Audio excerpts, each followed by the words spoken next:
नमस्कार, मी प्रियांका पाटील. आपण पाहत आहात राष्ट्रीय लोकराज्य न्यूज, निर्भीड बातम्यांचे व्यासपीठ. आज आपण दिवसभरामध्ये घडणाऱ्या घडामोडींवर नजर टाकूया. रोहित पवारांच्या विजयाबद्दल काय वाटतं? तो शेमडा आहे, तो 1100 का 700 मतांनी निवडून आलाय. तो तर मोटर रुबाबात बोलत होता महाराष्ट्रामध्ये.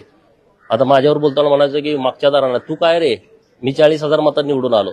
तो 1100 मतांना पवारांचे एवढे पैसे लुटलेले, भ्रष्टाचार केलेले पैसे जातीवाद करून 1100 मतांना आलाय. ते पण कुठं पेट्या पळवून येतो, अमुक करतो तमुक करतो. महाराष्ट्रामध्ये सगळ्यात घाण केली असेल ते ह्या रोहित पवारांनी केली आहे.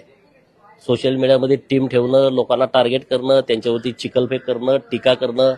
आणि म्हणे मी शरद पवारांनी स्टेटमेंट असं केलं की रोहित आता कर्जत जामखेडचं काम करतोय आणि तो आता 24ला महाराष्ट्रात काम करेल. म्हणजे त्याला मंत्री करणार का काय करणार? तो इतका हवेत गेला, त्याचा पतंग तो कटला, आता ते खालीच येत नाही. अशी परिस्थिती रोहित पवारांची झालेली आहे.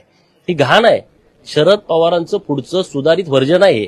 शरद पवारांनी महाराष्ट्राच्या 4 पिढ्यांची माती केली. आता पुढच्या 4 पिढ्यांची माती करायची तयारी रोहित पवारांच्या. ताज्या बातम्यांसाठी आणि अपडेट्ससाठी राष्ट्रीय लोकराज्य न्यूज चॅनलला सबस्क्राईब करा, तसेच लाईक आणि शेअरही करा.